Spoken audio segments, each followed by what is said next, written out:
शांति। प्रातः क्लास चल रहा था 11/5/64 सोमवार को चौथे पेज के मध्य में बात चल रही थी कि बरोबर पहले पहले सोमनाथ मंदिर था। बाप बैठ करके समझाते हैं, जब भी कोई आवे तो उनको बोलो, देखो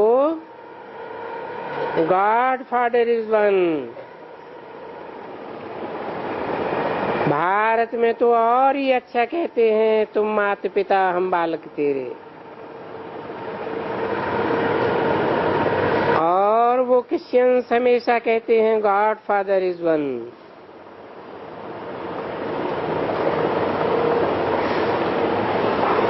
ये है mother and father and country,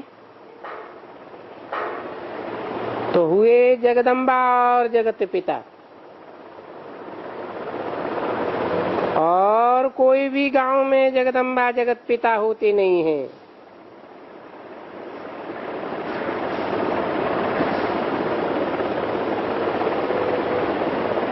उनका चित्र ही नहीं होता है।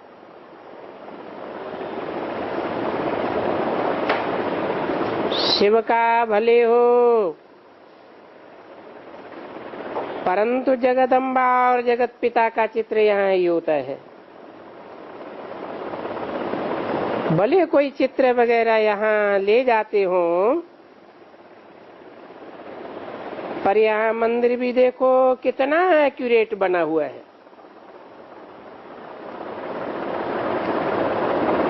कहाँ की बात बताई है? कौन से मंदिर की बात हो रही थी?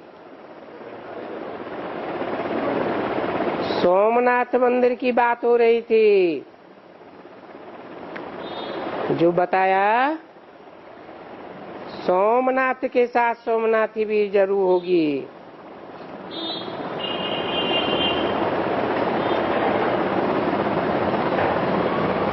ये मंदिर भक्ति मार्ग में बने हैं, पर ये चित्र तो ठीक है ना। ये लक्ष्मी नारायण का चित्र जो मंदिर में है वो एक्यूरेट है ना। भले कोई एक्टर लेकर के बनाते हैं,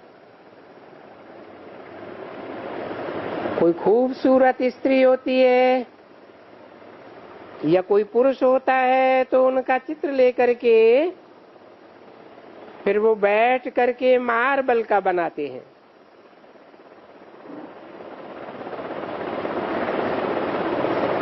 क्योंकि श्री लक्ष्मी नारायण का वो चित्र तो रह नहीं सकता है। उसका फोटो तो निकल नहीं सकता है। हाँ, ये जरूर है कि श्री लक्ष्मी नारायण ने सतयुग में राज्य किया है।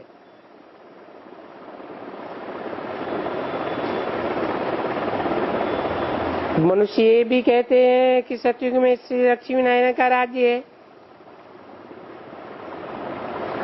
और कृष्ण को नीचे ढकेल दिया है द्वापर में। परंतु है तो सतयुग और त्रेता की बात ना। बाप ने समझाया है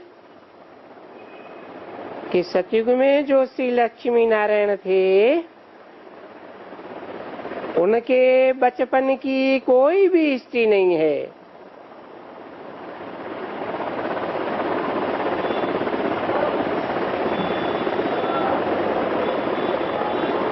तो हिस्ट्री किनकी है? शास्त्रों में हिस्ट्री दिखाते हैं लक्ष्मी नारायण की। वो कौन से लक्ष्मी नारायण हैं? सतयुग के हैं या संगम युग के हैं?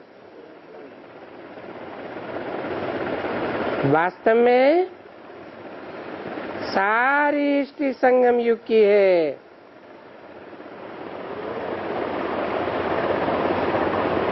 राधे और कृष्ण की सृष्टि दिखाई है।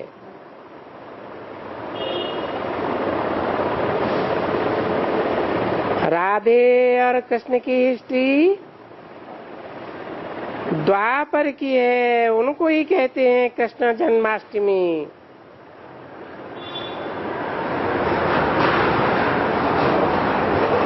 फिर भला कोई बताए कि नारायण अष्टमी कहाँ गई?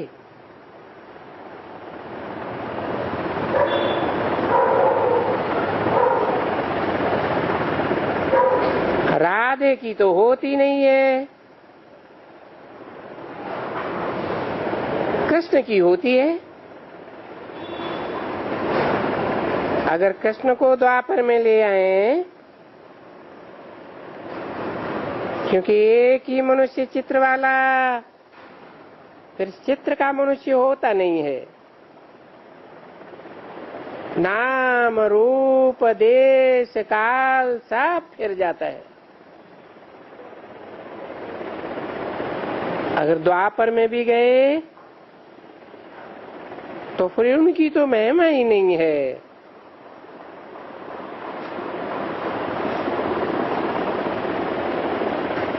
क्यों नहीं है?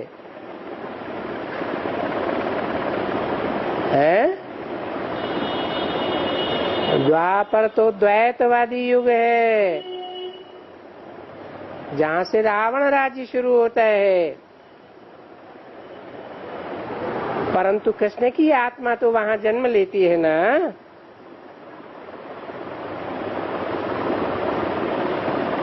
क्या राधे और कृष्ण ने ही राज्य किया?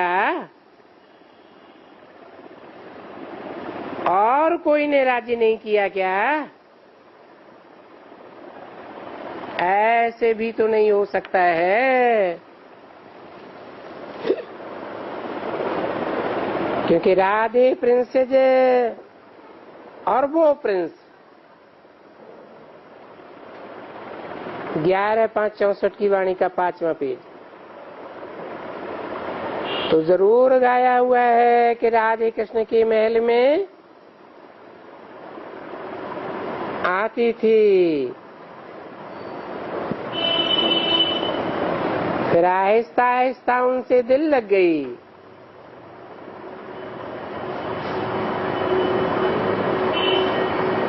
वो राधे अपनी राजधानी में रहती थी और वो अपनी राजधानी में।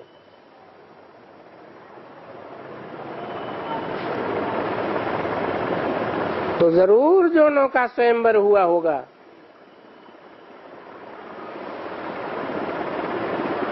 राधे कृष्ण का राज्य कभी गाया हुआ नहीं है,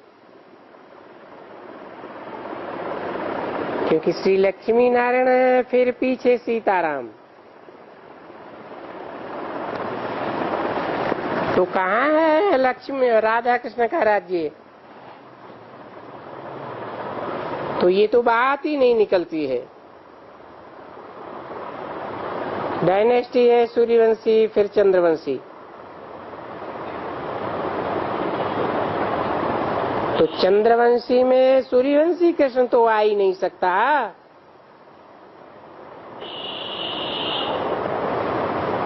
क्योंकि सूर्यवंश है ऊंचा और चंद्रवंश है नीचा। सूर्यवंशी कृष्ण कैसे जावेगा? तो देखो मुझ हो गई है।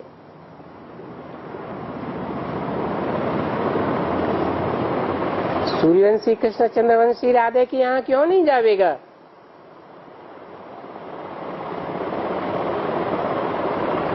क्योंकि उनको नशा रहता है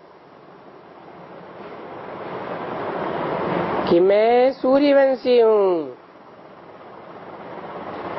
सूर्य में ज्ञान की रोशनी ज्यादा होगी या चंद्रमा में होगी?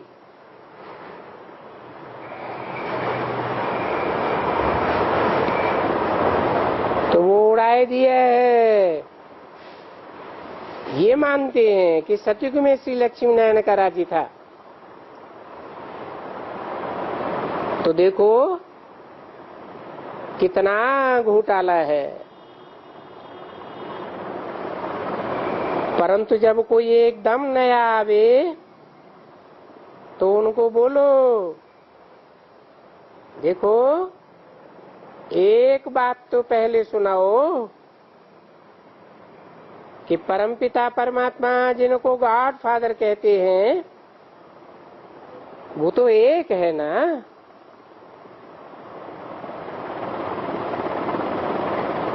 और वो है मनुष्य सृष्टि का बीज रूप। सारी मनुष्य सृष्टि का बीज फादर माना ही बीज। देखो ये फादर है ना,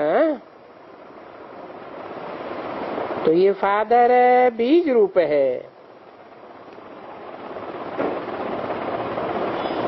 वो हद का फादर होता है, ये बेहद का फादर है।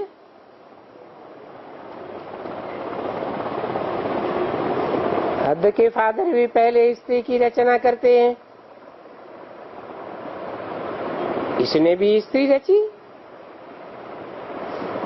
बरोबर स्त्री का तन लिया ना।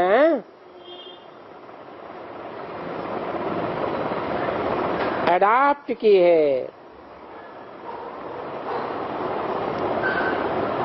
फिर उस स्त्री से बच्चे पैदा हुए।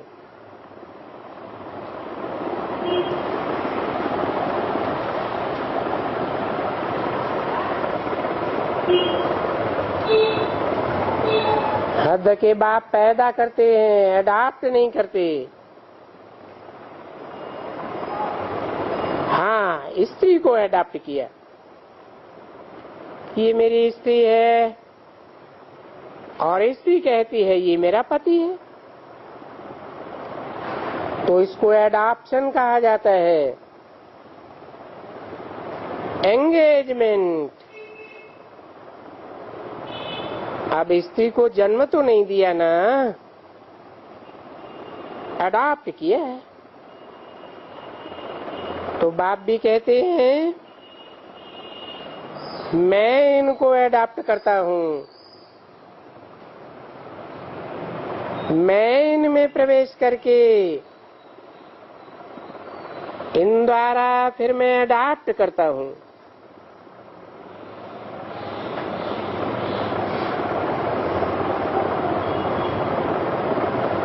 किनमें प्रवेश करके? इनमें ये शब्द एक वचन है कि बहुवचन है? बहुवचन है। तो ये दो हुए जो गाए जाते हैं, तुम माता पिता हम बालक तेरे। इनमें प्रवेश करता हूँ। ऐसा कोई समझा ही नहीं सकेंगे कि मैं अडॉप्ट करके ये सृष्टि रचता हूँ। भगवान ने सृष्टि कैसे रची ये कोई को मालूम थोड़ी है। नहीं, हाँ ये जरूर है कि समझते हैं, मुसलमान भी पढ़ते हैं कि किसको किसने पैदा किया। वो कहते हैं अल्लाह ने पैदा किया। अब कैसे अल्लाह ने पैदा किया? वो फादर तो है, खुदा तो है, बाप तो है, परंतु पैदा कैसे किया कोई भी नहीं जानते हैं। क्या होता है? क्या प्रलय होती है? उसके बाद कोई सागर पर एक पत्ते पर अंगूठा चूसते हुए आता है, भला अगर एक ही मनुष्य आया, परंतु सृष्टि रचने के लिए तो दो चाहिए ना, स्त्री भी चाहिए। तो सागर में दो दिखलाना चाहिए। ये भी एक भूल है कि सृष्टि जब नई नई होती है तो कृष्ण सागर में पत्ते के ऊपर लटकता हुआ आता है, ऐसे शास्त्रों में दिखाते हैं ना। परंतु एक से क्या हो सकता है? अगर मनुष्य है तो फिर दूसरा मनुष्य फीमेल भी चाहिए। और यहाँ मनुष्य की तो बात है ही नहीं। बाप कहते हैं मैं बैठ करके तुमको एडाप्ट करता हूं।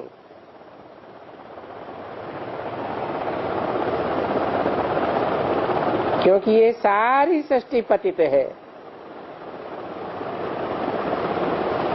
एडाप्ट करके मैं पढ़ाता हूं। तुम सब बच्चे कहते हो कि बाबा हम आपका मुखवंशावली बनेंगे।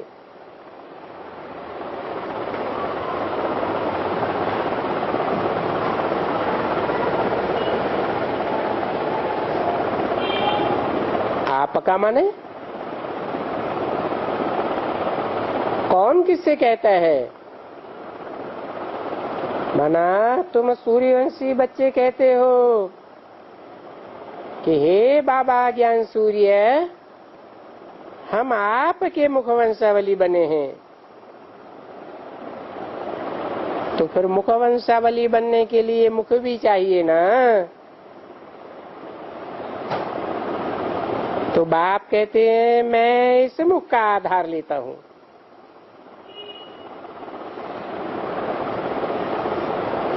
जो गाया जाता है, चित्र भी बनाया हुआ है। गंगा कहाँ से निकली? दिखाते हैं गंगोत्री से गंगा निकली। परंतु गंगोत्री से भी पहले कहाँ से निकली? तो गौमुख बनाई दिया है। ये आर्गन्स का आधार लेता हूं और कहता हूं कि हाँ बच्चे, तुम भी कहते हो शिव बाबा हम आपके बच्चे थे। पहले भी बच्चे थे और अभी फिर आपके बने हैं। क्यों बच्चे?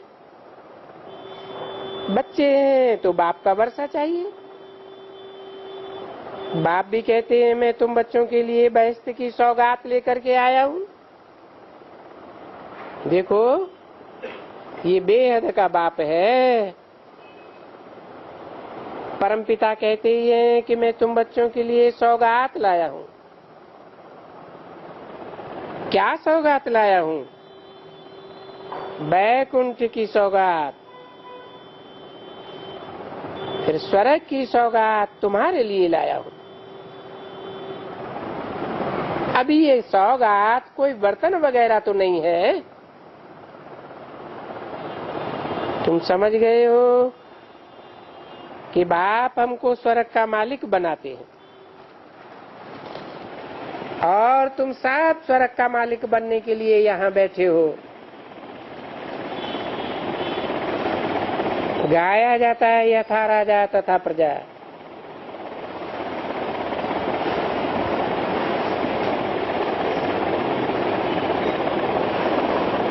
स्वर्ग का मालिक बाप भी है,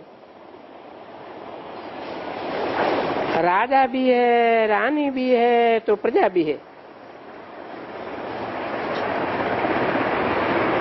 आज की दुनिया के लिए तो नहीं कहेंगे कि यथा राजा तथा प्रजा। राजा भी मालिक है तो प्रजा भी मालिक नहीं। तो बच्चों को यही समझाया जाता है कि बच्चे ये राजयोग है, इस राजयोग में राजधानी स्थापन हो रही है, राजाई स्थापन हो रही है,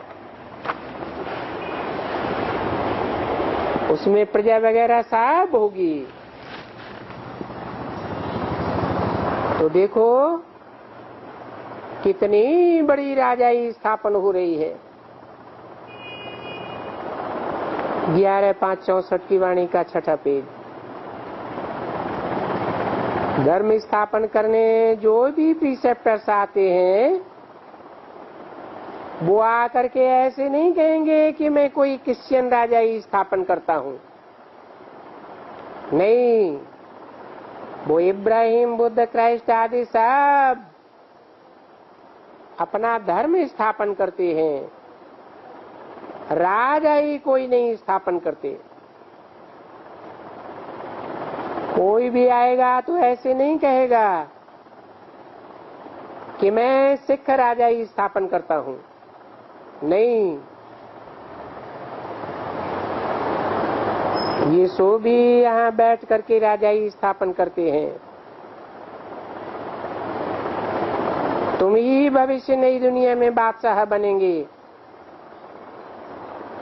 नई दुनिया में बादशाही लेने के लिए तुम यहाँ शिक्षा पा रहे हो। तो देखो ये वंडरफुल बात है ना। बाप बैठ करके सब समझाते हैं। अच्छा, बाबा तो फिर दूर जाते हैं। बाबा को तो समझाना है, पहले कोई मिले तो उनको कैसे समझावे। पहले उनको यही बात समझाना है कि गॉड फादर इज वन है और वो वन बीज रूप है। हम सभी उनके बच्चे हैं, इसलिए आपस में ब्रदरहुड है। वो फादर है और हम उनके बच्चे हैं। गॉड फादर है। अभी जब फादर है तो क्रिएटर है, और क्रिएटर है हेवन का, स्वर्ग का। तो ये तो जरूर कहेंगे ना, तो जरूर हमको उनसे स्वर्ग की बादशाही का हक है। अभी तो कलयुग है, कलह युग को ही कलयुग कहा जाता है। यहाँ तो कलह क्लेश का युग है। ये कोई भगवान का वर्षा नहीं है। तुमको मालूम नहीं कि सतयुग में बादशाही थी, और वो सुख शांति की बादशाही बाप ने दी। अब क्रिएट करेगा तो फिर से 500 करोड़ मनुष्य तो नहीं क्रिएट करेंगे जिनको बादशाही देंगे। तो देखो ये नई क्रिएशन है। कौन सी? जो सतयुग में क्रिएशन क्रिएट करते हैं उसका नाम ही है सूर्यवंशी क्रिएशन। तुम भविष्य के लिए सूर्यवंशी राजधानी का मालिक बनते हो।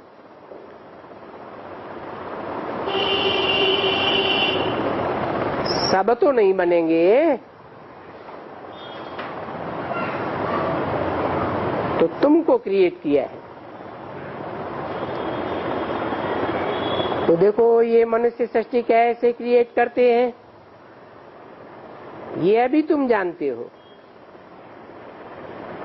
बाबा ने हमको मुखवंशावली बनाया।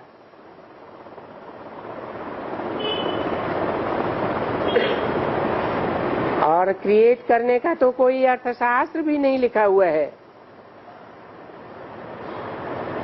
बोलते हैं कि ये है हमारी मुख वंशावली, भगवानवाच, ये मेरी मुख वंशावली है और बाकी सभी रावण की मुख वंशावली है।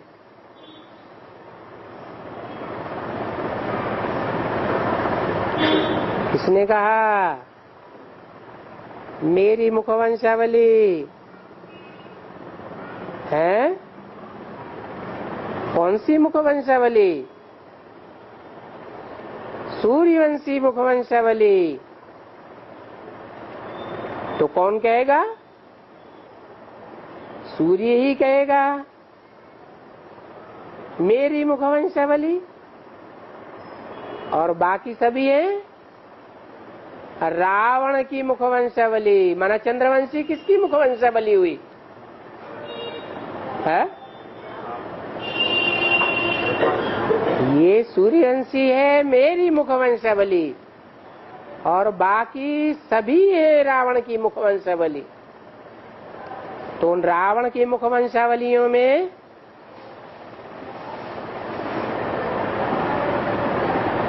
चंद्रवंशी मुख वंशावली आती है या नहीं आती है? हैं? आती है। बाकी इस्लामी, बौद्धिक, क्रिश्चियन आदि सभी आ जाते हैं। बाप की है मुख वंशावली और रावण की है कुख वंशावली। कैसे?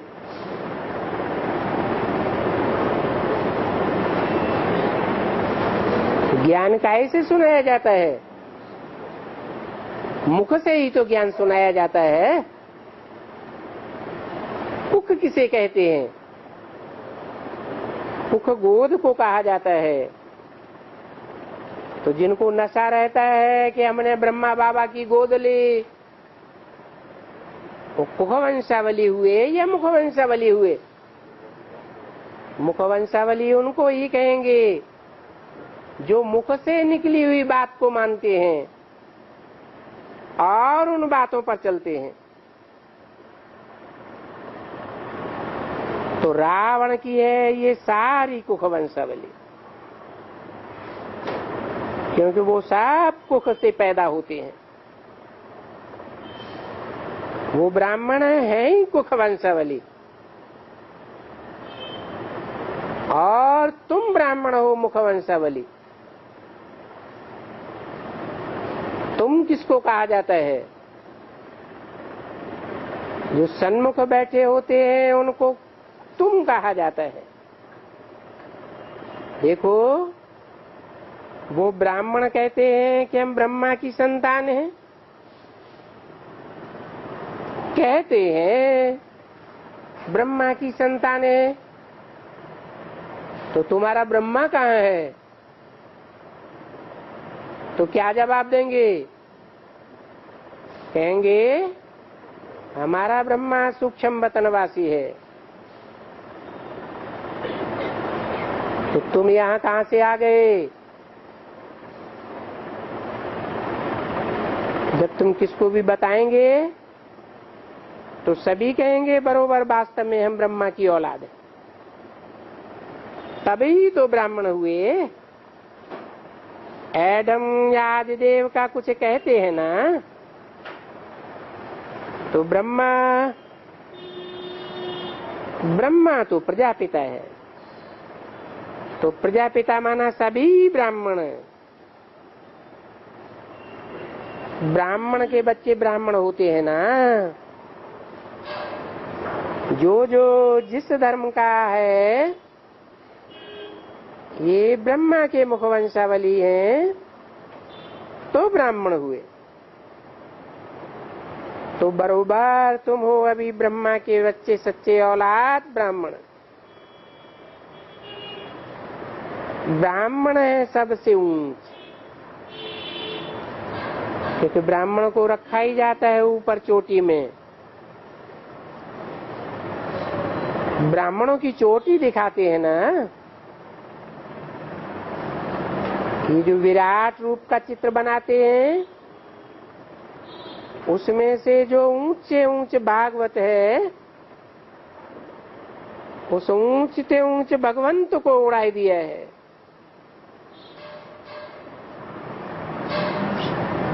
भक्ति मार्ग में विष्णु का ऐसा चित्र दिखाते हैं ना, परंतु उसमें चोटी को उड़ाई दिया। शूटिंग कहाँ होती है? शूटिंग भी यहाँ ब्राह्मणों की दुनिया में होती है। जो बाबा कहते हैं लाश भी गुम कर दिया। अभी तो प्रजापिता का नाम भी कोई नहीं लेते हैं। जैसे शिव बाबा को त्रिमूर्ति से उड़ाई दिया, वैसे ब्राह्मण की चोटी भी उड़ाई दी है।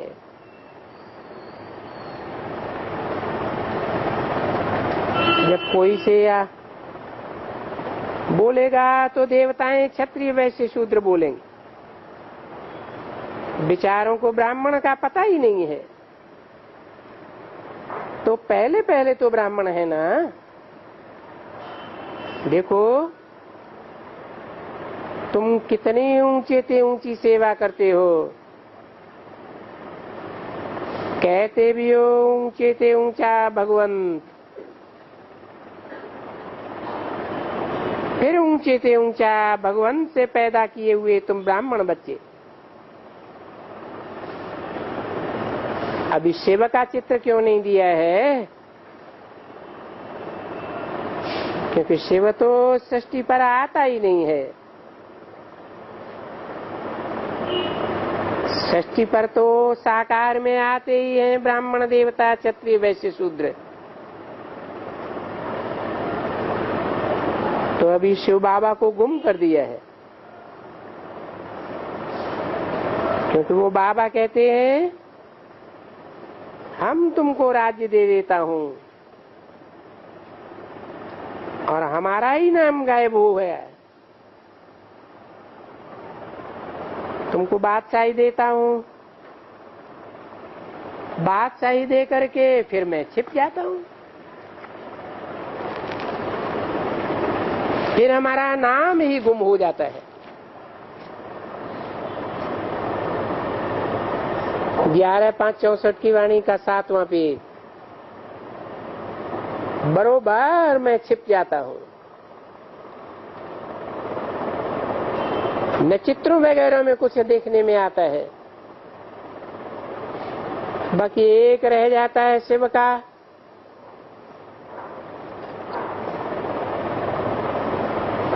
तो शिव का कोई चित्र है क्या? मनुष्य का चित्र होता है तो इंद्रियां दिखाई जाती है, नाक आंख कान भौं सब दिखाते हैं। ये शिव क्या है? क्या किया शिव ने? कैसे सृष्टि रची? वो बात कोई को पता नहीं है।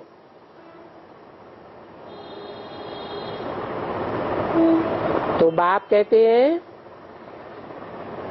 जब कोई नया आवे तो जास्ती माथा मत खपाओ। कोई से भी जास्ती माथा खपाने की दरकार नहीं। उनको बोलो गॉड फादर इज वन। वो क्रिएटर है स्वर्ग का, और ये लक्ष्मी नारायण स्वर्ग के मालिक हैं। भारत ही मालिक था, अभी भारत मालिक नहीं है। अभी कलह युग है। अभी जो स्वर्ग के मालिक देवता थे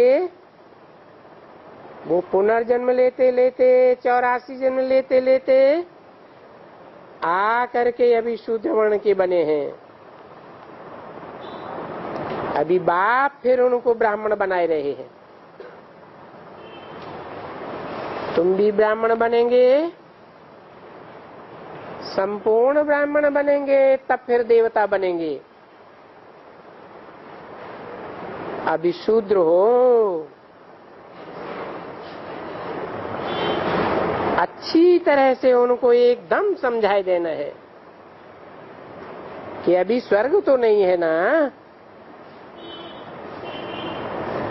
चित्र तो है तुम बच्चों के पास, वो चित्र भी बना लेंगे।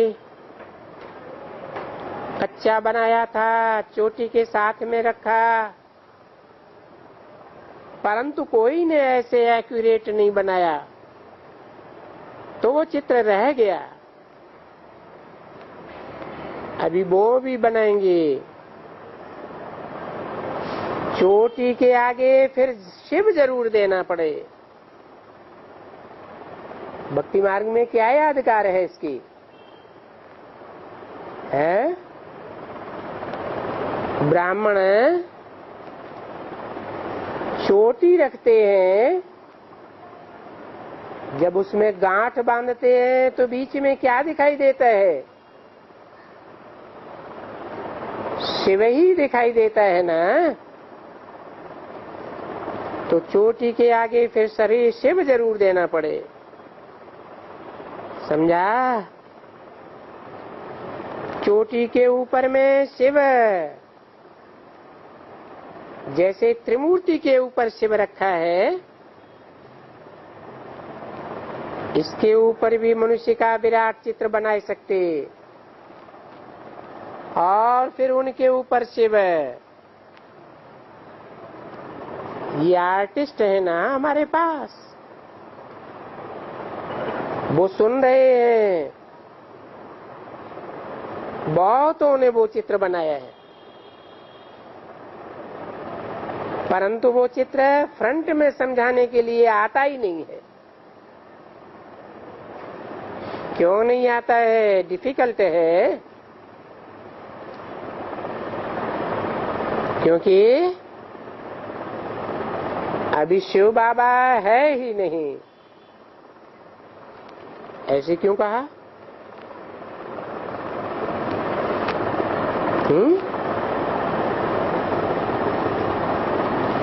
64 की वाणी है, उस समय के लिए बोला, अभी शिव बाबा है ही नहीं।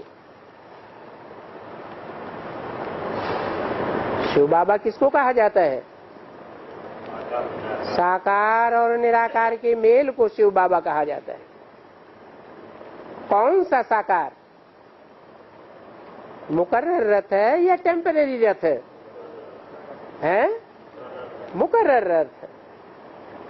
तो जो ब्रह्मा का तन था, जिस ब्रह्मा की तन से ये वाणी चलाई, वो मुकर्रर था या टेम्परेरी था? है टेम्परेरी था। सन 47 से शुरू हुआ उनके तन से मुरली चलाने का काम, और 68 तक चलता रहा, बाकी गायब हो गया। तो मुकर्रर तो नहीं कहेंगे, मुकर्रर माना आदि से अंत तक, आदि में भी हो, मध्य में भी हो, अंत में भी हो।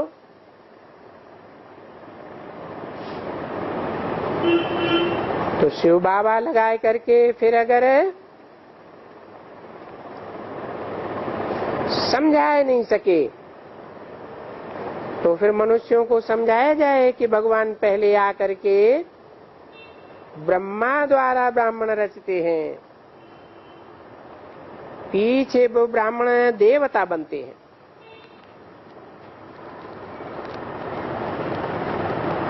देवता से फिर क्षत्रिय बनते हैं। ऐसे ऐसे करते करते फिर 84 जन्म होते जाते हैं। तो ये समझाने के लिए भी तो चित्र की दरकार होगी ना। अभी बाबा तो डायरेक्शन देगा, तो जो चित्रकार होगा, क्योंकि वो चित्रकार सुनते तो है ना, टैप में भी सुनते हैं, तो समझेंगे कि हाँ ऐसा बनाना चाहिए। जो मनुष्यों को समझाने से ठीक हो जावे। ये तो डिटेल में फिर बाबा चला गया, किसको कैसे समझाया जाए ये बाबा फिर भी समझाते हैं। कोई बात ऐसी आवे तो चिढ़ो नहीं, क्योंकि मनुष्यों को अल्प पहले समझाना है।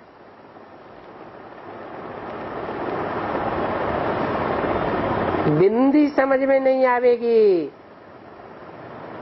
अलफ तो समझ में आवेगा। जब तक अलफ समझे और लिख करके देवे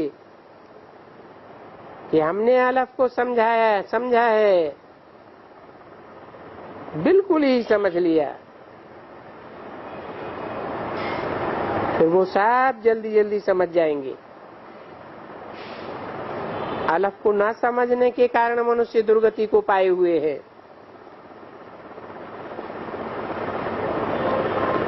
तो कौन हुआ अलफ?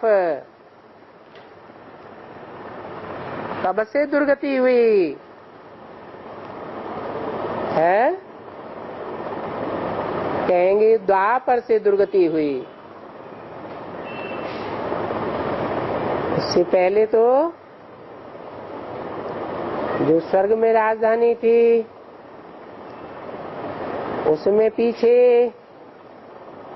गद्दी के पीछे नारायण का चित्र दिखाती थी।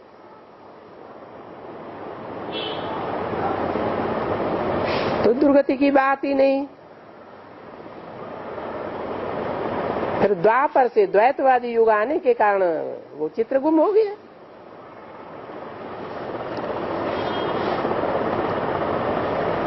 तो सभी दुर्गति को पाए गए, सभी आर्फंस बन गए हैं। तो मूल है एक बात कि अलफ को न समझने से, बाप को न जानने से मनुष्य एकदम आर्फन बन गए हैं, दुखी हो गए हैं। तो पहले पहले वो समझाना चाहिए, उनको समझाना है कि वो बाप है और ये सभी ब्रदर्स हैं।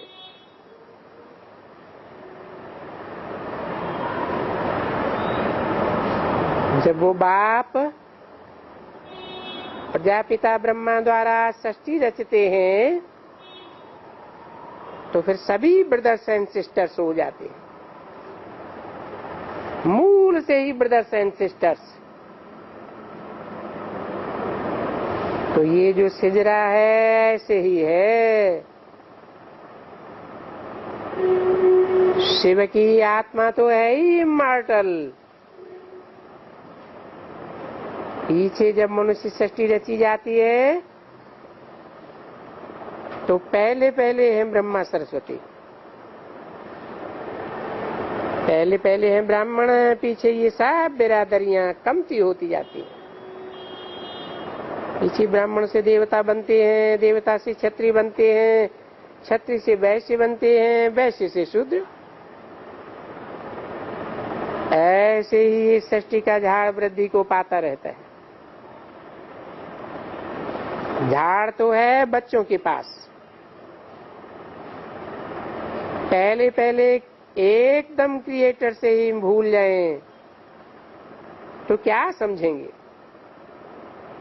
आर्फन बन गए हैं, सब दुखी हो गए हैं, बिल्कुल दुखी। साधु संत महात्मा सब दुखी बने। बाप कहते हैं मैं साधुओं का भी परित्राण करने आता हूँ, यानी उद्धार करने आता हूँ। मुझे आना पड़ता है क्योंकि वो साधु भी दुर्गति को पाए हुए हैं। फिर भी उसमें अक्षर तो लिखा हुआ है कि मैं आता हूँ सबका उद्धार करने के लिए। जब ये साधु आ गए तो बाकी सब कचरपट्टी हो गई। समझा?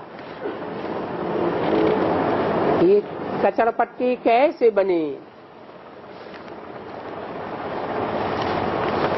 ये कचरपट्टी बनाने वाला कौन? बाप पूछते भी हैं, रावण कौन?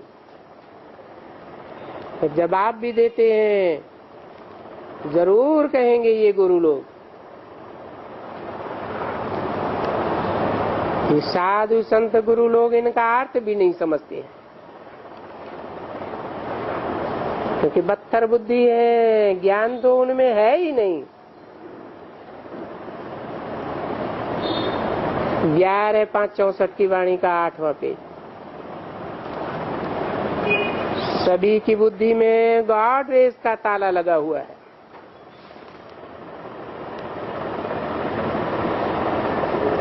पत्थर पड़ा हुआ है। गॉड रेस का ताला क्यों कहा? गॉड तो सबसे ऊंचे से ऊंचा है ना। उसकी रेजेस, उसकी ज्ञान की किरणें बुद्धि को ताला लगाएंगी या ताला खोल देंगी? है? ताला क्यों लग जाता है? ताला इसीलिए लगता है कि बाप बार बार समझाते हैं और बार बार बच्चे उन बातों का उल्लंघन करते हैं, धारण ही नहीं करते। तो गॉड इसका ताला लग जाता है, कुछ भी समझते नहीं। फिर बाबा आकर के कहते हैं, माया ने तुमको बिल्कुल ही तुच्छ बुद्धि बनाई दिया, माना पत्थर बुद्धि कर दिया। बच्चों को समझाने के लिए बाबा फिर भी डिटेल में चला जाता है, परंतु फिर नया कोई आवे तो उनको पहले पहले से समझाना है। ये फादर है, उनसे प्रॉपर्टी का वर्षा मिलता है। वो बाप स्वर्ग का क्रिएटर है, तो अभी बाप आया हुआ है तो स्वर्ग की बादशाही जरूर चाहिए। जब बाबा आकर के स्वर्ग स्थापन करते हैं तो उसको कहा जाता है जीवन मुक्ति।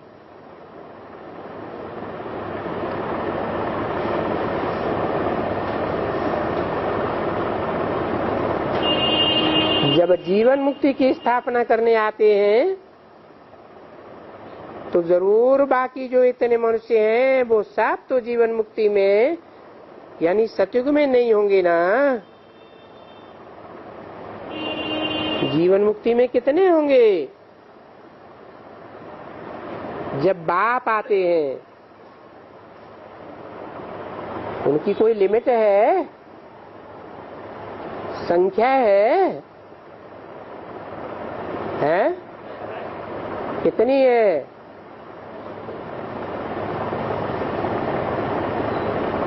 है? जीवन मुक्ति की स्थापना करने आते हैं तो जीवन मुक्ति में सब तो नहीं होंगे ना।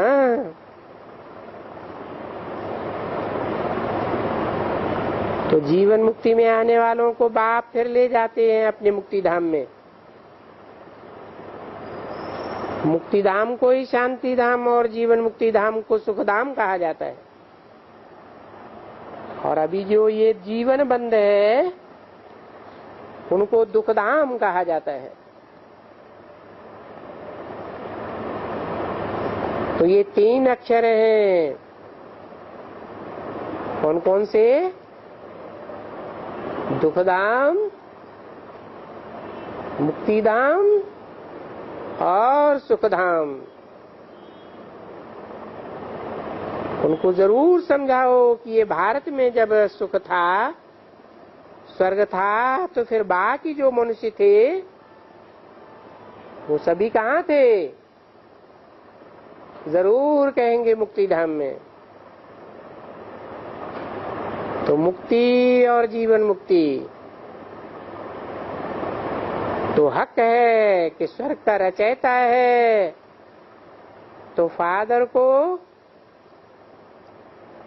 आना पड़ता है स्वर्ग का वर्षा देने के लिए। फादर से स्वर्ग का वर्षा मिलना चाहिए, तो फिर बताना होता है कि हम ये वर्षा ले रहे हैं।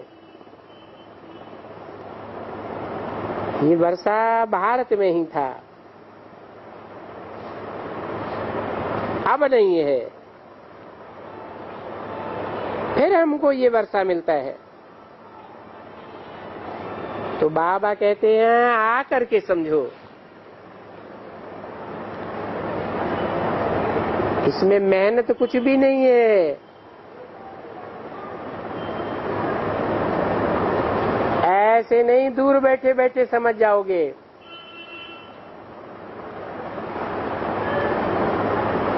सन्मुख आना पड़े, बाप को याद करना है और बाप का वर्षा स्वर्ग को याद करना है।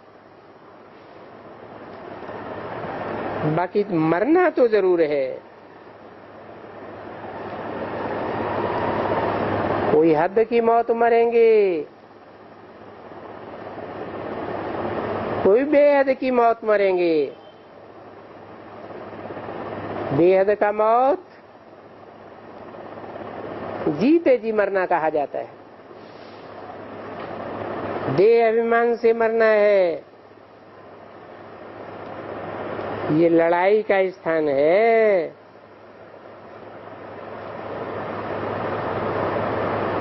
इस समय में हर एक के ऊपर पापों का बोझा बहुत है। जितना जितना बाप को याद करेंगे उतना ही तुम हेल्दी बनेंगे।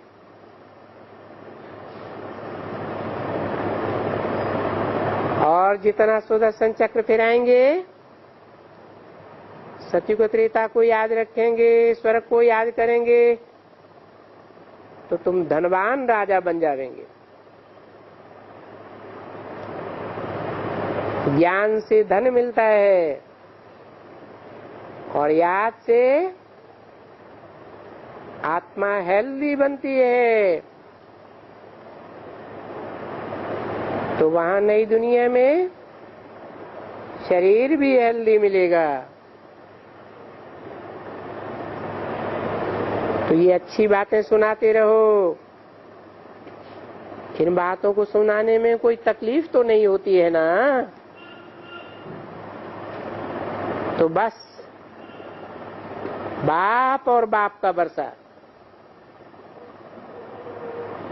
ये दो चीजें पकड़ करके लिखवाओ। सन्यासी आवे तो उनको झट से ये बात कहो कि सन्यास दो प्रकार का है। एक है हठयोग सन्यास और दूसरा है राजयोग, सहज राजयोग। और राजयोग तो बरोबर गीता ज्ञान का ही है। गीता में ही लिखा है भगवान वाच, मैं तुझे राजाओं का राजा बनाऊंगा। अब राजाओं का राजा तुम सन्यासी तो नहीं बनते हो ना, क्योंकि तुम तो हो ही निवृत्ति मार्ग वाले। ये गीता का ज्ञान है प्रवृत्ति मार्ग का। उन सन्यासियों को बताए देना चाहिए ये वो हठ योग संन्यास नहीं है जो मनुष्य गुरु बैठ करके सिखलाते हैं।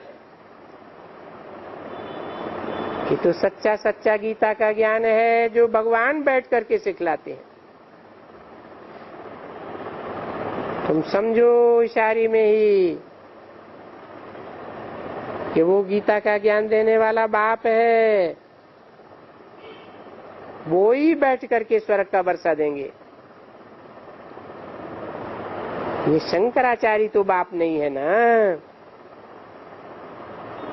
ये शंकराचार्य आदि तुम्हारे बाप हैं क्या? इनको बाप नहीं कहा जाता है, सिर्फ गुरु कहा जाता है। बाबा ने समझाया है कि रियलिटी में बाप किसको कहा जाता है। ऐसे तो म्यूनिसिपैलिटी में भी मेयर होगा, उनको भी बाप कह देंगे। बड़ा आदमी बुढ़ा देखेंगे तो उनको भी बाप कहेंगे। रियलिटी में पहले नंबर में बड़े से बड़ा बाप तो एक ही है, फिर है ब्रह्मा, फिर लौकिक बाप। तो ये तीन बाप सिद्ध करके बताओ। एक है आत्माओं का बाप, फिर है मनुष्य सृष्टि का बाप। इस लौकिक संसार में जिस प्रजापिता ब्रह्मा से भगवान आकर के मनुष्य सृष्टि रचते हैं, तो जरूर मनुष्य सृष्टि रचेंगे स्वर्ग के लिए। कैसे रचते हैं वो आकर के समझो। दूसरा है लौकिक बाप, उनसे इनहेरिटेंस मिलने का है। बाकी बाप तो बहुत कह देते हैं। तो सबसे बड़े से बड़ा हुआ वो एक बाप। उस बाप से, बेहद के बाप से हम बच्चों को बेहद का वर्षा मिलता है। परंतु अभी तो कलयुग है, और कलयुग के बाद सतयुग तो जरूर आवेगा। उस सतयुग का वर्षा हम एक सत्य बाप से लेते हैं। अंग्रेजी में कहते भी हैं गॉड इज ट्रूथ। सच्चा बाप हमको सच्ची बादशाही का वर्षा देते हैं। हम बाप से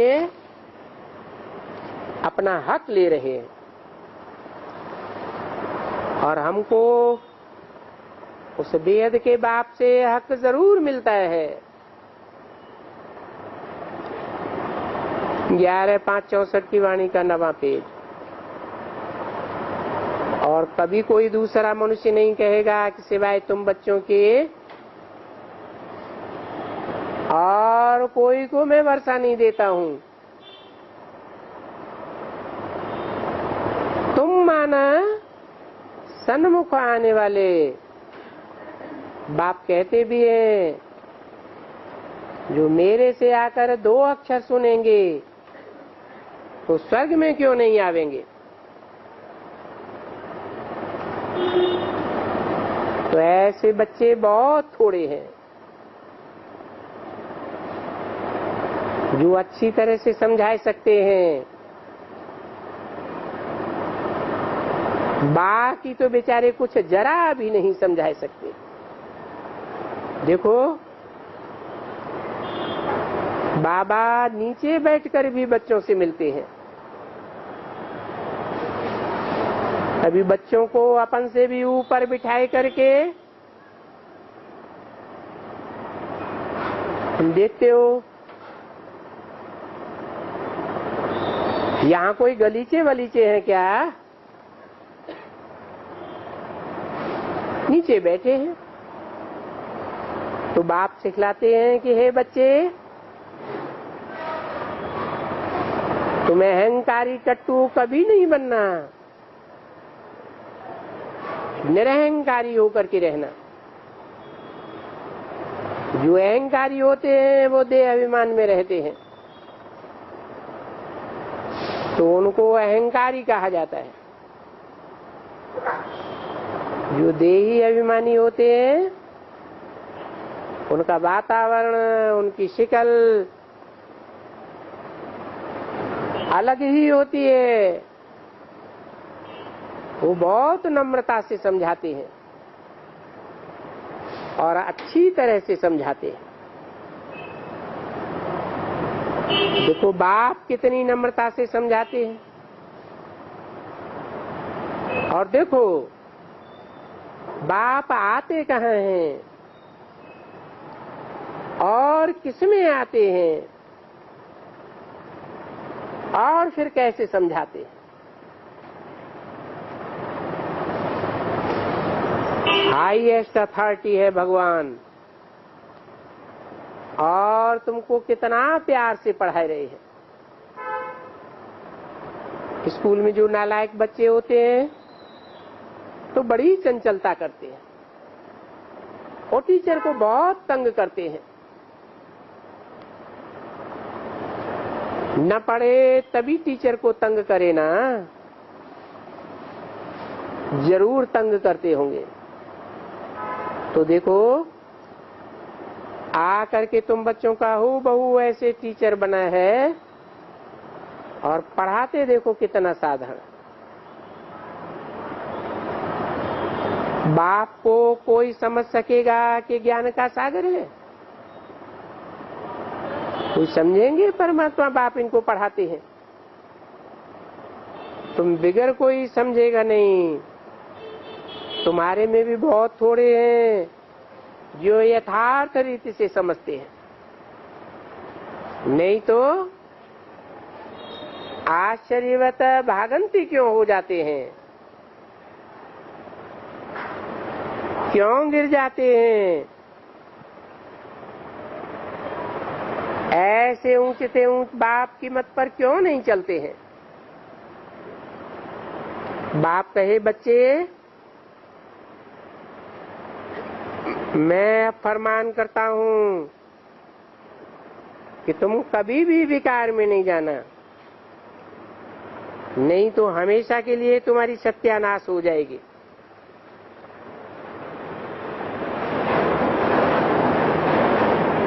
विकार किसे कहा जाता है? वे माने विपरीत, कार माना कार्य। विपरीत कार्य क्या है? भगवान बाप कहते हैं सुख देना है और सुख लेना है। कायदे से सुख लेना है, कायदे से सुख देना है। समाज के भी कायदे होते हैं ना, गवर्नमेंट के भी कायदे होते हैं। ये ईश्वरीय गवर्नमेंट के कायदे भी हैं। तो कायदे अनुसार सुख देना है, सुख लेना है। सुख और दुख इंद्रियों से ही दिया जाता है। तो बोला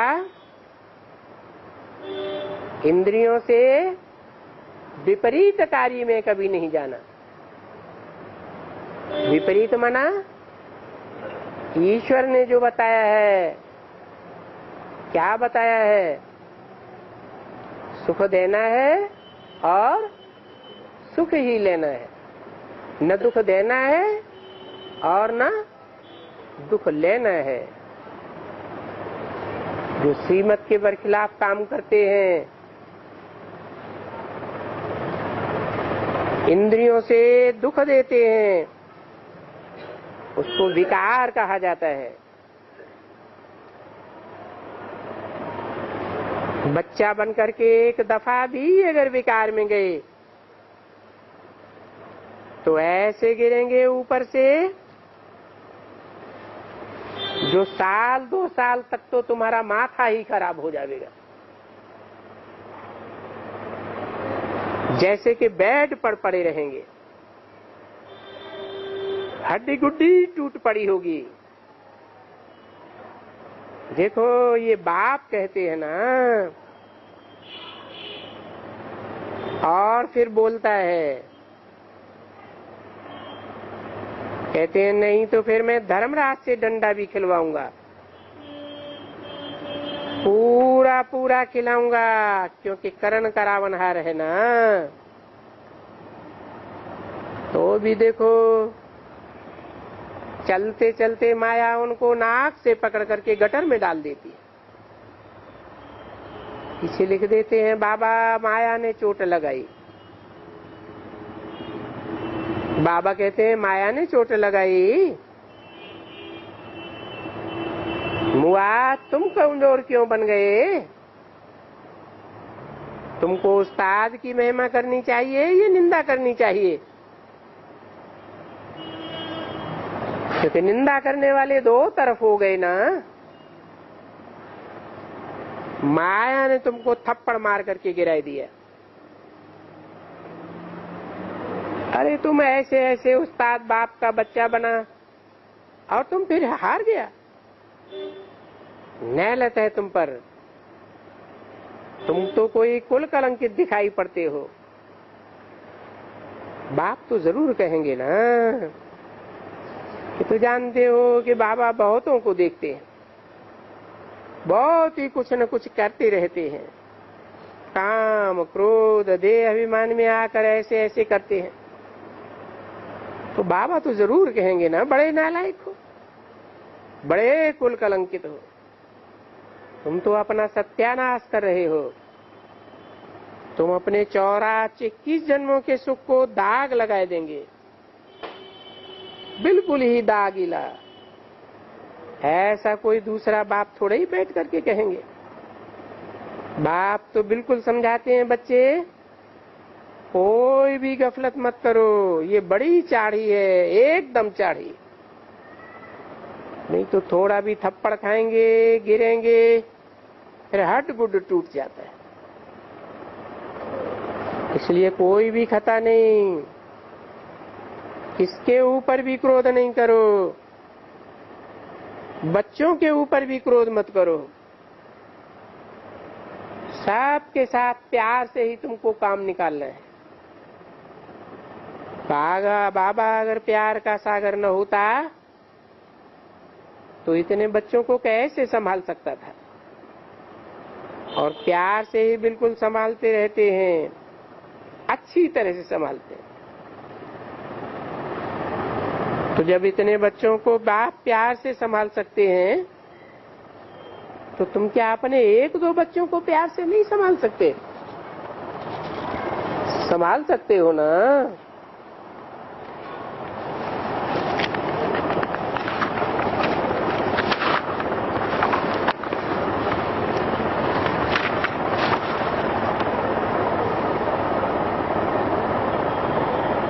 संभाल नहीं सकते हो तो थप्पड़ मार देते हो। फिर थप्पड़ किसको लगाते हो? छोटे छोटे बच्चों को थप्पड़ लगाते हो। उनको तो और ही थप्पड़ नहीं लगाना चाहिए, क्योंकि वो छोटे बच्चे तो महात्मा लोग हैं, विकार की बातों को तो जानते ही नहीं है। बाप तो विकारी होता है। तो तुम ये क्या करते हो?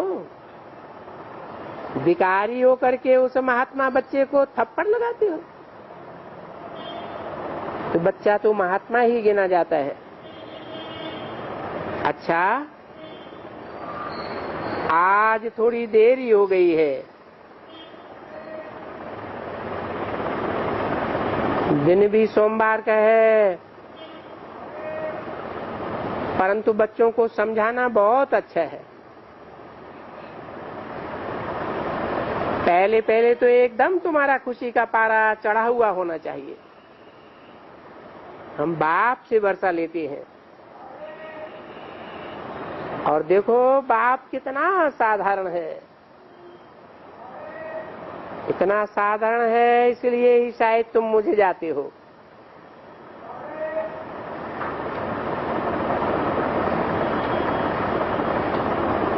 और ये बातें बाबा कोई सबके लिए थोड़े ही कहते हैं। बच्चे बाप के पास आते हैं तो बाबा पूछते हैं तुमको कब निश्चय हुआ?